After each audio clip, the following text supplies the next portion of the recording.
Bonjour, bienvenue à l'émission La Parole vivante. C'est le pasteur Régent Joly qui vous invite. Aujourd'hui, ce sera un texte biblique. Oui, nous allons regarder ce site à partir d'un texte biblique. Actes chapitre 10, l'histoire d'un homme qui se convertit à Jésus-Christ. L'histoire nous sera racontée par notre ami Jean-Pierre.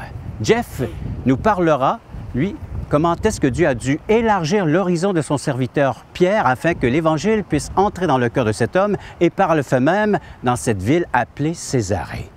Voilà le thème que nous aborderons aujourd'hui à l'émission, La Parole vivante.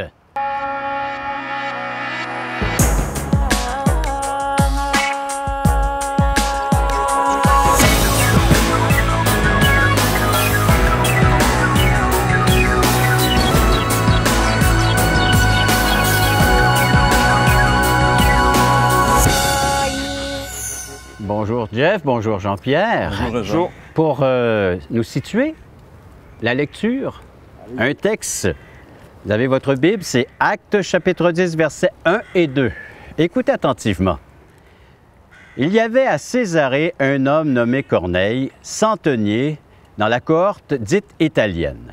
Cet homme était pieux et craignait Dieu. Avec toute sa maison, il faisait beaucoup de monde au peuple et priait Dieu continuellement. Il y avait à Césarée. Nous sommes à Césarée, nous sommes là où ce personnage biblique important a vécu. Nous sommes dans une ville qui était très importante à l'époque de Jésus, à cette époque-là, à l'époque du Nouveau Testament, parce qu'en réalité, ici, c'était la capitale romaine de la province de Judée dans l'Empire romain. Donc, c'était une ville qui a été construite par Hérode le Grand. Peut-être qu'on peut prendre quelques instants pour parler de ce personnage. Parce qu'il y en a plus... C'est mêlant, le mot Hérode dans la Bible. Hein? Il revient à plusieurs reprises. On a l'impression que monsieur a vécu longtemps. Oui, c'est ça. Il y a peut-être 4 générations d'Hérode dans la Bible. Celui qui a construit cette ville est le premier de la dynastie, qu'on a appelé Hérode le Grand. Et cet homme, c'est un personnage vraiment... spécial, dans le sens que c'est un génie de la construction. Quand on vient en Israël, on découvre justement des sites historiques avec des ruines.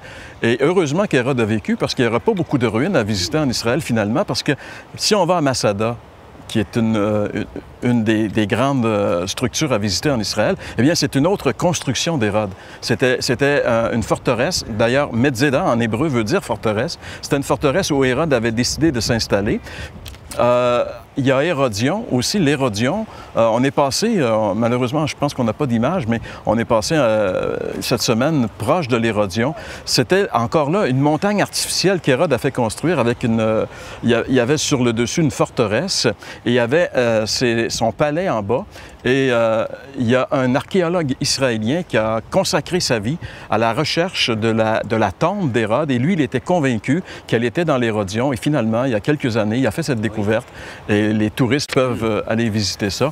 Probablement que la plus grande construction d'Hérode est bien sûr le temple. Il en est amplement question dans le Nouveau Testament, le temple de Jérusalem, le temple d'Hérode, qui était vraiment une structure à la grandeur du personnage. C'était un mégalomane, un homme avec des ambitions incroyables qui voulait laisser sa marque.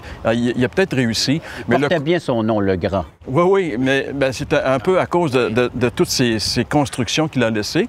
Par contre, le côté sombre de sa personnalité, c'était que c'était un homme très, très dur. Il a tué ses femmes, il a tué ses enfants. D'ailleurs, dans le Nouveau Testament, il est question des enfants de 2 ans et moins qui sont assassinés à Ephrata, là-bas. Et ça, c'était Hérode. Alors, on peut voir d'un autre côté que c'était un individu vraiment, d'un côté, un grand génie de la construction, d'un autre côté, un homme pervers, un homme très, très dur, cruel et assassin. Donc, c'était cet Hérode-là qui a construit cette ville ici, qui est devenue une ville très importante, un port merveilleux où en fait, toute la circulation maritime venait ici. Et c'était aussi les soldats romains. D'ailleurs, on a lu dans la Bible à propos de Corneille, qui était un centenier romain, qui vivait ici parce qu'il y avait une garnison romaine ici. Et ce qui est intéressant, peut-être qu'on a appris, c'est que la révolte de 70, qui s'est terminé à Jérusalem par la destruction de Jérusalem. Et semble-t-il que ça a commencé ici. Entre les Romains et les non-Romains qui vivaient ici, il y a eu de l'escarmouche. Et finalement, ça s'est répandu à travers... et ça aurait donné la naissance de la destruction de Jérusalem. Une autre chose importante pour nous, ici à Césarée, c'est de savoir que Philippe l'Évangéliste vivait dans cette ville avec ses 4 filles. C'est à peu près, je pense, les événements importants bibliques qu'on peut retracer et relater avec la ville de Césarée. Donc, si on replace le personnage, justement, Philippe des Actes, et ses filles, qu'on dit finalement étaient prophétesses dans l'Église primitive, c'est quand même surprenant de voir qu'il vivait dans une ville qui était quand même assez, dans le sens ouverte, séculière, si on peut dire. Probablement la plus séculière d'Israël. Oui, parce que finalement, on a l'impression qu'il vivait peut-être dans un village plus reculé. Puis... Donc, c'est une place où il y a beaucoup de divertissement. Il y a des courses ici. Derrière nous, il y avait l'hippodrome. Pardon, oui. Pour les chevaux. Il y a le théâtre. Oui. Donc, c'était une place quand même assez animée, hein, quand même. On ne s'imagine pas, finalement, que des gens vivaient dans une place aussi animée en tant que juif, en tant que croyant. Et non seulement c'était animé, mais c'était une ville moderne. Il y avait les aqueducs, il y avait l'eau ici. Oui. Il y avait pas César, mais Hérode avait une piscine. Il y avait toute une vie ici. On peut s'imaginer facilement, on a juste derrière nous l'hippodrome, on peut s'imaginer Hérode arriver en grande pompe, s'installer ici avec sa suite et les milliers de personnes qui viennent voir les courses et qui font la fête. C'est possible de s'imaginer la vie romaine qu'il pouvait y avoir ici à Césarée. Donc, on peut dire que les Romains avaient une autre mentalité. Lorsqu'ils arrivaient, qu'ils avaient conquis, ils s'établissaient, ils implantaient leur culture. C'était pas simplement pour piller ou c'était vraiment pour établir leur règne, un nouveau royaume. Absolument. Et avec la politique, avec leur religion, donc tout le bagage nécessaire pour s'installer, s'établir et influencer par le fait même une population de plus de 40 000 personnes qu'il y avait dans le temps. C'est un peu comme aujourd'hui, sauf c'est différent. Aujourd'hui, on est moins permanent, mais on pense à l'intervention de l'ONU dans certains pays au nom de la démocratie, par exemple. Bon, mais c'est un peu, encore une fois, on a des intérêts à établir un mode de vie qui n'est pas toujours non plus reçu favorablement par les gens de la place. Tu rappelais, entre autres, qu'ici, cette révolte qui a amené finalement à la destruction du temple, aussi à la résistance à Masada, finalement naît au milieu de gens qui refusent de se faire imposer un mode de vie romain, païen, parce que les temples étaient établis ici aussi. Oui, oui. Et puis pour les Juifs, c'était comme un sacrilège. Absolument, ils se sont dit, ça va trop loin. Absolument. Et ce qui est intéressant, c'est que souvent, on a tendance à mettre tous les gens dans le même panier. Tu sais, on dit, ça, c'était les Romains, c'était les Romains. Mais quand on pense à Corneille, qui faisait partie de cette gang-là, si on peut dire, mais c'était un personnage différent. Tu sais, on voit que les individus pris individuellement, souvent, on ne faut pas les confondre trop tôt et les couler dans la masse. Pas toujours homogène. Tu sais, c'était un homme qui craignait Dieu, qui avait une crainte de Dieu, malgré que lui vivait dans cette ville. Et de par ses fonctions, il devait être obligé souvent d'assister à toutes sortes de spectacles et puis de mondains ou absolument, comme on peut absolument. les appeler. On va inviter nos téléspectateurs à participer aussi. C'est très intéressant d'écouter tout ce que ces gens ont à nous dire, Jeff et Jean-Pierre. Mais vous aussi, vous avez des choses intéressantes à nous partager. Faites-nous en part en appelant à 1-877-l'Espoir ou espoir.ca, toutchrétien.com. Ce sont des adresses avec lesquelles vous pouvez participer en écrivant votre courriel, nous faire part de ce que vous êtes en train de vivre ou comment vous réagissez à ce que vous voyez, à ce que vous entendez. Un service tout à fait gratuitement. Après la pause, on revient avec l'histoire de Corneille. Parce que c'est toujours le problème de justice avec Dieu. Qui peut, au fond, je ne sais pas, porter ce fardeau de la loi? Personne. Assistez à un merveilleux déjeuner de l'espoir dans votre région. Un invité vous racontera comment Dieu a transformé sa vie et comment son cœur, souffrant, a trouvé une joie indicible en développant une relation personnelle et intime avec Dieu et son Fils Jésus-Christ. Des églises locales organisent de tels déjeuners dans plusieurs régions du Québec. Découvrez où et quand vous pouvez assister à un déjeuner de l'espoir dans votre région en visitant le site espoir.ca et en cliquant sur l'onglet « Déjeuner ».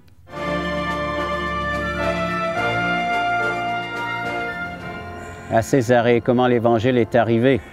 Comment est-ce que tout cela a débuté? Matthieu, chapitre 16 et verset 17, Jésus, reprenant la parole, lui dit, « Tu es heureux, Simon, fils de Jonas, l'apôtre Pierre ici, car ce ne sont pas la chair et le sang qui t'ont révélé cela, mais c'est mon Père qui est dans les cieux. » Il venait de déclarer que Jésus était le Fils de Dieu.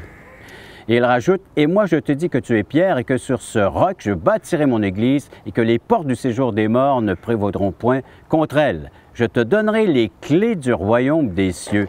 Ce que tu lieras sur la terre sera lié dans les cieux et ce que tu délieras sur la terre sera délié dans les cieux. » Alors il recommanda aux disciples de ne dire à personne qu'il était le Christ. Beaucoup de choses à dire sur ce texte, mais on fait ressortir que Pierre reçoit une autorité ici de la part de Jésus, sous forme de clé. Oui, sous forme de clé, et entre autres à cause du type de révélation qu'il a reçu, il reconnaît finalement qui est la personne de Jésus-Christ. Ça, c'est la pierre, on pourrait dire, principale du bâtiment. C'est pour ça que l'apôtre Paul nous dit de prendre garde comment on va bâtir. Lui a mis la pierre de fait, là, sur laquelle on se mesure. Mais il faut revenir aussi dans le contexte où l'Évangile va sortir d'Israël, parce que c'est des Juifs que vient le salut. Donc, aucune autre nation pouvait espérer amener le salut au monde, sinon de la nation juive. C'est l'alliance que Dieu avait faite.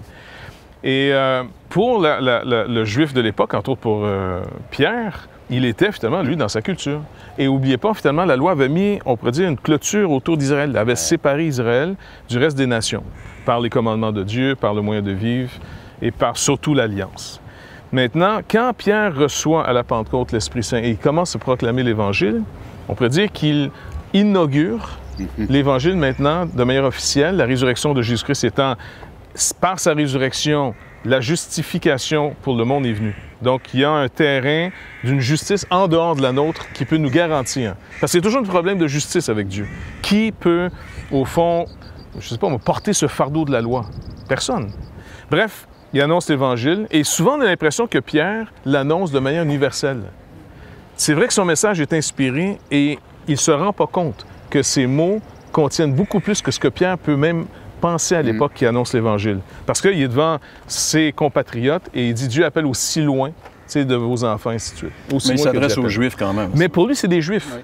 Point. Je veux dire, pour lui, il n'y a même pas un concept que les païens... Ils viennent des quatre coins du monde, mais ce sont des Juifs. Non, c'est parce que c'est une promesse qui était d'abord adressée à Israël. Et là, la deuxième étape, c'est lorsque Philippe, entre autres, s'en va annoncer l'Évangile. C'est ça en Samarie. Et on voit que c'est peut-être quelqu'un de moins scandalisé, il est habitué de vivre peut-être dans un milieu plus païen. Ça aide. Oui. Dieu se sert aussi où il nous place. Bref, il annonce l'Évangile aux Samaritains. On pourrait dire que les Samaritains, c'était un petit peu comme les enfants illégitimes de la maison. Il y avait quand même de notre sang là-dedans. Tu vois? Et là, on est rappelé que l'Esprit n'était pas encore descendu sur eux. Ils avaient cru, mais l'Esprit n'était pas descendu. Et là, Pierre et Jean vont venir et finalement, l'Esprit va... Donc, Dieu va attester en disant oui. Et la troisième étape, quand est-ce que les païens vont, eux, aussi recevoir l'Évangile? Parce que jusqu'à ce moment-là, même l'Éthiopien, le fameux eunuque, eh bien, finalement, on présume que ça devait être un Juif. Parce qu'il se fait baptiser. Philippe ne semble pas finalement se casser la tête avec... Donc, il est déjà dans l'inclusion. La première fois qu'un païen, pas circoncis, hors d'Israël, entend l'Évangile... Un vrai non-juif. Un vrai non-juif, un Italien. Voilà. Okay? Ouais. Donc, c'est ici, dans cette ville de Césarée, que Pierre va être averti de venir. Et le concept, les stéréotypes de Pierre sont brisés par cette nappe qui descend avec des animaux impurs, donc qui ne devaient pas manger, et la voix disait « tue et mange ». Et donc, on voit finalement qu'il y a une barrière à franchir. Oui. C'est intéressant parce que même si Pierre avait entendu de la bouche de Jésus répandre l'Évangile à travers toutes les nations, il était bloqué quand même dans sa démarche. Ça prend l'intervention miraculeuse de Dieu pour l'amener à saisir. Ce qui peut facilement expliquer qu'au travers de l'histoire de l'Église, on a vu des croyants, des hommes de Dieu incroyables, vivre des choses qui semblent pour nous contraires aux valeurs de l'Évangile. Par exemple, comment, je ne sais pas moi, certains croyants ont eu des esclaves. Tu sais, tu dis... Mais notre culture a un effet sur notre compréhension des choses. Donc, c'est pas, comme la parole dit, ne t'appuie pas sur ta propre compréhension, ta propre sagesse, mais reconnais-le plutôt dans toutes tes voies, le Seigneur. Il aplanira tes sentiers. Donc, on est appelé à dépendre de Dieu, même pour la compréhension, et de prendre garde en disant, je suis déjà dans un présupposé en partant. Ouais. J'ai un préjugé en partant. Donc, si j'en suis conscient, au moins, je vais être moins... Parce qu'un fou qui sait qu'il est fou, il est déjà moins fou que le fou qui ne le sait pas, tu comprends? Fait que ça aide. Voilà. Alors, notre ami Corneille, il est ici. C'est ce qui est intéressant. Cet homme-là craint Dieu. Hein? Ouais. Et il prie Dieu. Et même, il aide la communauté juive qui est ici. Il fait des aumônes. Il aide. Pour lui, ceux qui connaissent Dieu, c'est intéressant quand même. Il reconnaît que finalement, tout ce que l'Empire romain ou grec avait à offrir, c'était des religions finalement qui... Bon, il n'y croyait plus tellement. Et c'était aussi... Corneille était quand même un homme typique de son époque. On oublie que le côté religieux est en déclin dans l'Empire. Et c'est pour ça que c'est radicalisé sur le culte de l'État, un peu comme aujourd'hui. On ne croit plus finalement ce Dieu qui transcende les choses, alors l'État prend possession et les Césars vont devenir éventuellement un culte à faire. Donc, ce Corneille est vraiment un homme typique de son époque. Et il reconnaît qu'en Israël, leur manière de croire en Dieu est tellement plus saine, plus logique, et puis en plus, c'est pas comme sorti... comme l'expression grecque dit, « out of nowhere ». Donc, c'est une série, finalement, d'alliances. Et des prophètes ont parlé sur une longue période. Donc, il voit, finalement, quelque chose qu'il n'avait jamais vu auparavant. Et sa foi se rend manifeste en disant « je vais aider ce peuple ». Croyant peut-être la bénédiction d'Abraham. Si quelqu'un te bénit, Abraham, tu seras béni. Je le bénirai. Si quelqu'un te maudit, je le maudirai. Et il semble que c'était à la base de la foi de ce Corneille. Et puis, à un moment donné, il prie, hein? Il est en train de prier Dieu et il a une révélation. Dieu va commencer à intervenir dans sa vie. Ouais. C'est intéressant quand même, parce qu'on pourrait s'imaginer que Dieu intervient juste dans la vie des gens qui le connaissent bien, tout ça, mais cet homme-là, il ne connaît pas Dieu, il ne connaît pas Dieu du tout. Il est à la recherche. Il voit des gens religieux aux côtés de lui, il croit que c'est la vraie religion, il aide ces gens-là, mais il n'y a pas de relation véritable avec Dieu, sinon qu'il prie dans l'espoir que Dieu va se manifester à un moment donné. Ça va être maintenant à l'heure où les téléspectateurs vont pouvoir se prononcer sur vos propos et sur ce que vous entendez présentement. Vous pouvez nous rejoindre au numéro de téléphone et aux adresses courriels que vous voyez à l'écran. Après la pause, la conversion de Corneille.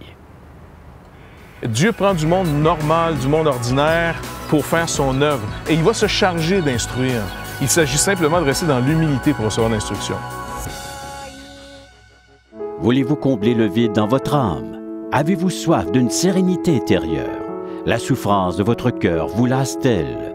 Appelez dès maintenant pour recevoir gratuitement un évangile de Jean pour connaître l'amour de Dieu, un Nouveau Testament pour trouver des réponses à plusieurs de vos questions, le livre Destination finale pour comprendre la nécessité du salut et finalement la Bible et le salut qui nous explique comment recevoir Jésus. Contactez-nous à espoir.ca ou composez 1-877 l'Espoir.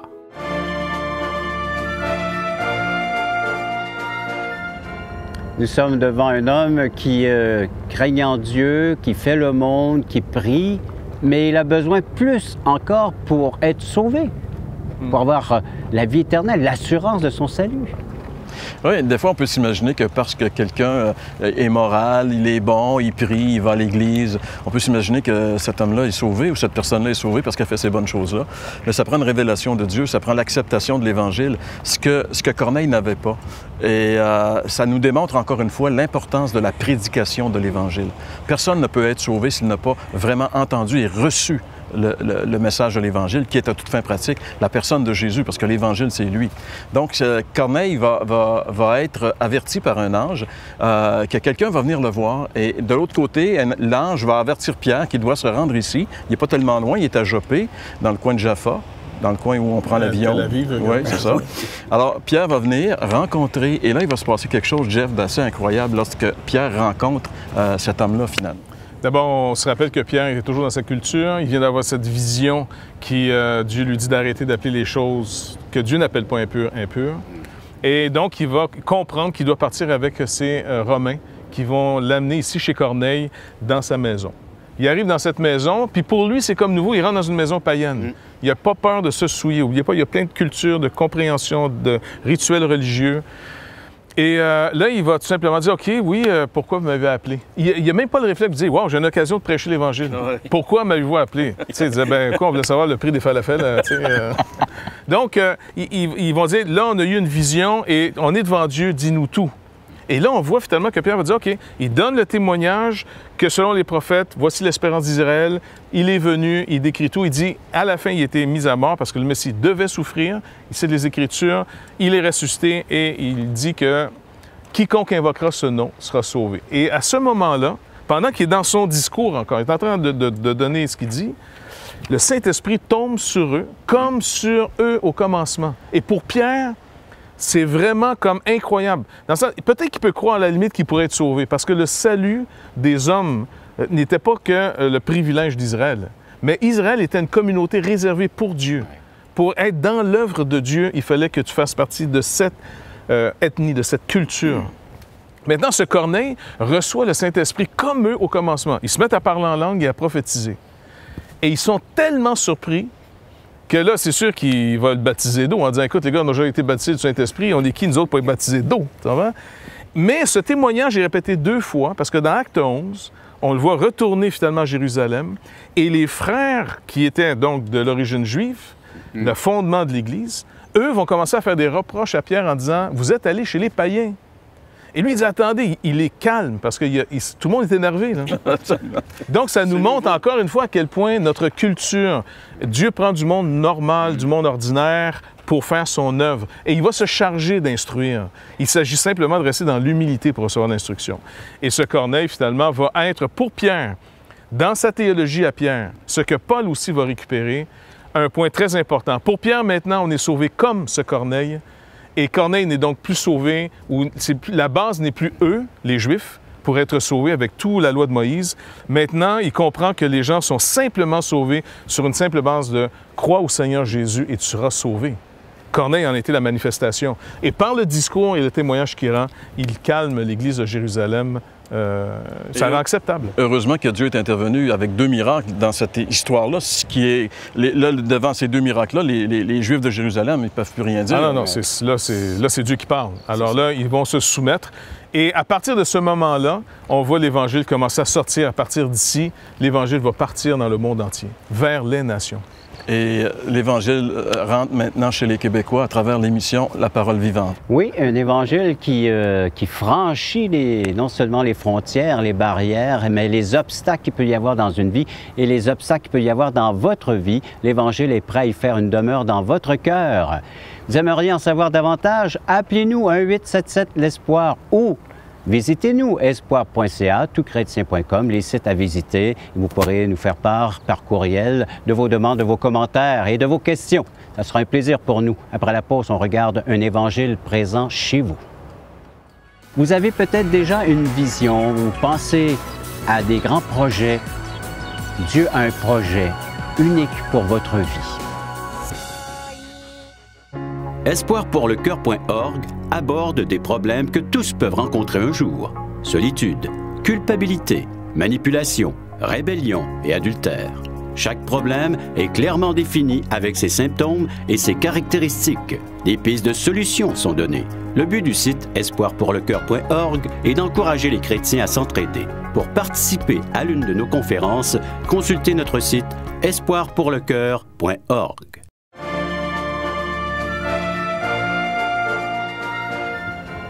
Oui, vous avez pu voir la vision et vous regardez présentement où est-ce que nous sommes dans ce lieu, Hérode le Grand, et toute cette vision, cette construction. Vous avez vu également que nos politiciens peuvent construire des grandes choses. Également, la religion a construit des grandes choses. Ici, on se promène depuis quelques jours, nous, en Israël, et on voit la religion, ce que la politique a pu laisser de toute cette histoire. Mais imaginez la vision de Dieu, la grandeur de Dieu au sujet de votre vie, ce que Dieu est prêt à accomplir. Vous avez peut-être déjà une vision, vous pensez à des grands projets. Dieu a un projet unique pour votre vie. Ce projet concerne de vous rendre semblable à l'image de son Fils Jésus. Il est prêt à agir. Il est le grand architecte. Il est celui qui a conçu le plan, merveilleux plan pour votre vie, votre existence, et même votre éternité y est inclus. Comment obtenir?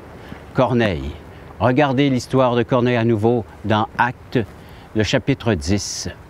Oui, c'était un homme qui accomplissait des merveilles et qui faisait des œuvres, des grandes choses lui aussi, il pouvait faire, mais il avait besoin d'une intervention. Il avait besoin d'entendre l'Évangile, la merveilleuse histoire de Jésus-Christ. Pierre est invité lui aussi à élargir sa vision Il était limité par sa religion et maintenant le Seigneur Jésus-Christ lui montre qu'il peut accomplir encore de plus grandes choses en se rendant chez Corneille. Il présente la personne de Jésus-Christ, l'unique sauveur de cette humanité, le sauveur du pécheur qui est perdu et qui a besoin de cette délivrance, de ce pardon, de cette réconciliation. Et l'Esprit Saint qui vient habiter dans le cœur de ceux qui croient, qui acceptent et qui adhèrent à cet Évangile. Ce miracle peut se produire maintenant chez vous, à l'instant même, si vous acceptez, vous aussi, le message, non seulement de Pierre, non seulement le message de la parole vivante aujourd'hui, mais le message de Dieu avec tout l'impact, toute la portée, toute la vision que Dieu peut avoir sur votre vie. Imaginez, vivre, expérimenter une relation intime et personnelle avec le seul vrai Dieu. Et tout cela commence par un simple mot, F-O-I, la foi. Avoir confiance dans cet Évangile, avoir confiance dans l'œuvre de Jésus-Christ et en sa personne, le merveilleux Sauveur. Merci encore une fois de votre participation à l'émission. Merci d'avoir été à l'écoute, à l'émission de la Parole vivante.